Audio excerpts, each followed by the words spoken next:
নমস্কার বন্ধুরা, Rina's cooking with নেচারে আপনাদের সবাইকে স্বাগত। চলে এসেছি আজকে রেসিপি নিয়ে। মকর সংক্রান্তি বা পৌষ সংক্রান্তি স্পেশাল দুধ গোকুল পিঠে তৈরি করে দেখাবো। কিভাবে এই পিঠেটা তৈরি করছি সেই রেসিপিটা আপনাদের সঙ্গে শেয়ার করব। আসুন তাহলে দেখে নেওয়া যাক আজকের রেসিপি। প্রথম থেকে শেষ অবধি ভিডিওটা দেখতে থাকুন, আশা করছি আপনাদের ভালো লাগবে। এখন গোকুল পিঠের জন্য এখানে মুগের ডাল নিয়েছি। গোকুল পিঠের পুরটা হয় নারকেল দিয়ে তৈরি করে অনেকে, আবার অনেকে নারকেল পছন্দ করেন না, পেটের প্রবলেমের জন্য খেতেও চান না। এইভাবে আবার মুগের ডাল দিয়ে বানিয়ে দেখুন। তার জন্য মুগের ডাল নিয়েছি, ডালটা পরিষ্কার করে আমি ধুয়ে নিচ্ছি। ডাল ধুয়ে পরিষ্কার করে নিয়েছি, কড়া বসিয়ে দিয়েছি, কড়ার মধ্যে জল দিয়ে ডালটা প্রথমে সেদ্ধ করে নিচ্ছি। ডালটা সব কড়ার মধ্যে দিয়ে দিচ্ছি, ঢাকা দিয়ে ডালটা ভালো করে সেদ্ধ করে নেব। দেখুন ডাল সেদ্ধ হয়ে গেছে, ডালটা ঘনও করে নিয়েছি ডাল সেদ্ধ করে। এর মধ্যে আমি নারকেল কোড়া দিচ্ছি অল্প করে, শুধু নারকেল কোড়া দিয়ে পুরটাও করছি না, এই মুগের ডাল দিয়ে আর ওর মধ্যে অল্প নারকেল কোড়া দিয়ে পুরটা তৈরি করলে গোকুল পিঠাটা খেতেও ভালো লাগে। এইভাবে নারকেলটা দিয়ে মুগের ডালের সঙ্গে ভালো করে মিশিয়ে নিচ্ছি। এটা একটা শক্ত ডো তৈরি করে নিতে হবে। এখানে আমল দুধ দিয়ে দিচ্ছি, আমল দুধ দিলে এই পিঠেটার টেস্টটা আরও ভালো হয়ে যাবে। 4-5 চামচ মতো আমল দুধ দিলাম। আমল দুধ দেওয়ার পর আমি এর মধ্যে চিনি দিচ্ছি, আপনারা গুঁড়ো দিতে পারেন। আমি 3-4 চামচ মতো চিনি দিচ্ছি। দুধটা চিনিটা দিয়ে খুব ভালো করে এটা মিশিয়ে নিতে হবে, আর ঘন ঘন এটা নাড়তে হবে, না তলায় লেগে যেতে পারে। 4-5 মিনিট সময় নিয়ে এটা হালকা আঁচে খুব ভালো করে নাড়াচাড়া করে নিচ্ছি, মিশিয়ে নিচ্ছি এটা ভালো করে।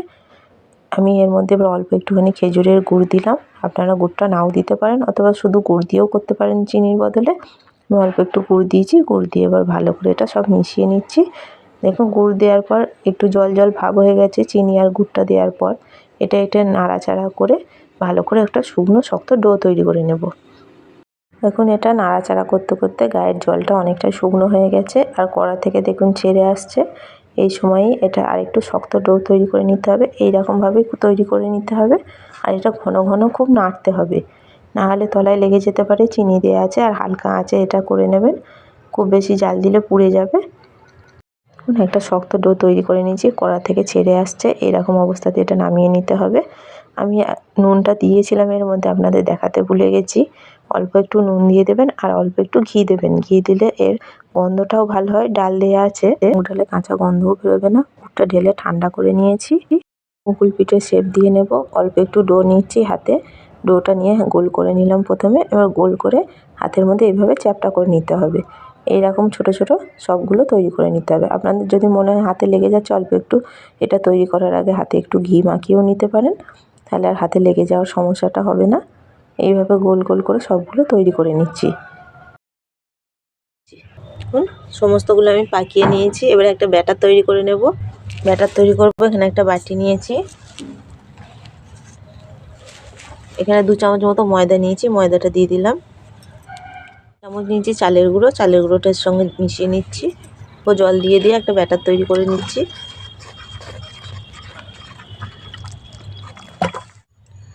ব্যাটারটা এরকম ঘন হবে।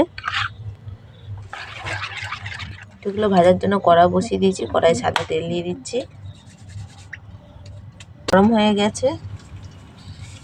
যে নারকেলের পুরটা করে রেখেছিলাম একটা করে এইভাবে ব্যাটারের মধ্যে দিয়ে দেবো।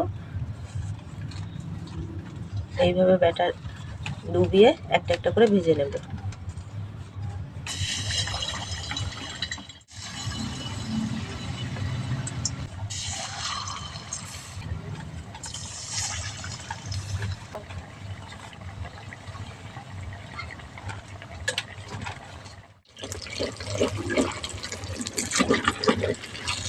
এক পিঠ ভাজা হয়ে গেছে, উল্টে দিচ্ছি। হয়ে গেলে আর এক পিঠ উল্টে লাল লাল করে ভেজে নিচ্ছি একটু। এরকম লাল করে ভেজে নিয়েছি, তুলে নিচ্ছি এগুলো।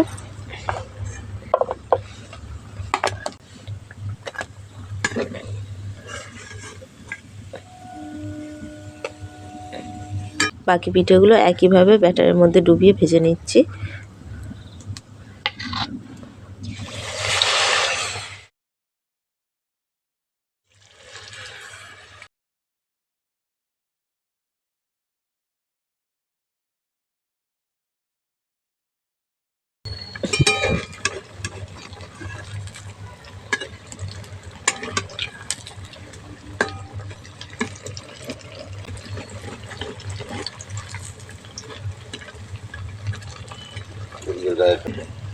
এইভাবে উল্টে পাল্টে সমস্ত পিঠেগুলো আমি ভেজে নিচ্ছি।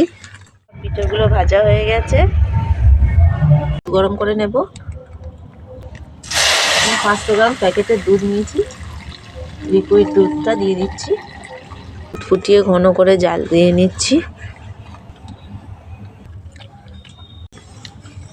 আস্তে আস্তে জাল দিয়ে দুধটা একটু ঘন করে নেব। দুধ ভালো করে ফুটিয়ে নিয়েছি, পাটালি নিয়েছি, পাটালিটা দিয়ে দিচ্ছি। মানে খেজুরের গুড়ের পাটালি নিয়েছি।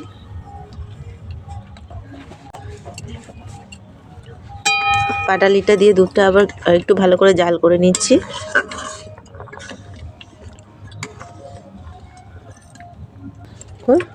পাটালি দুধের কালারও চেঞ্জ হয়ে গেছে।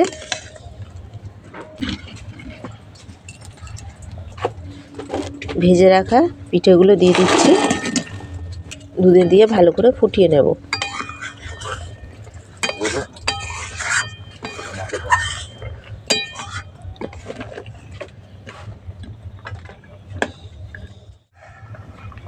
দুধের সঙ্গে ভালো করে ফুটিয়ে নেব।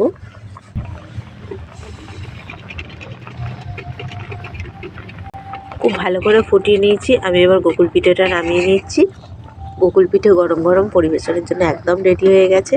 খুব বেশি এটা আর ফোটাবো না, এটা ফোটালে একদম ঘন হয়ে যাবে দুধটা, তখন এটা একদম অত ভালো লাগবে না খেতে। এইরকম অবস্থাতেই আমি নামিয়ে নিচ্ছি। দুধ গোকুল পিঠে পরিবেশনের জন্য একদম রেডি হয়ে গেছে। দুধ গোকুল পিঠের রেসিপিটা আপনাদের কেমন লাগলো কমেন্ট করে অবশ্যই জানাবেন।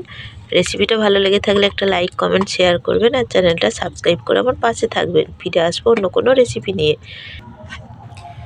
এটা গরম অবস্থায় এখন একটুখানি দুধটা পাতলা লাগছে, এটা ঠান্ডা হয়ে যাওয়ার পর এই দুধটা অনেকটাই জমে যাবে।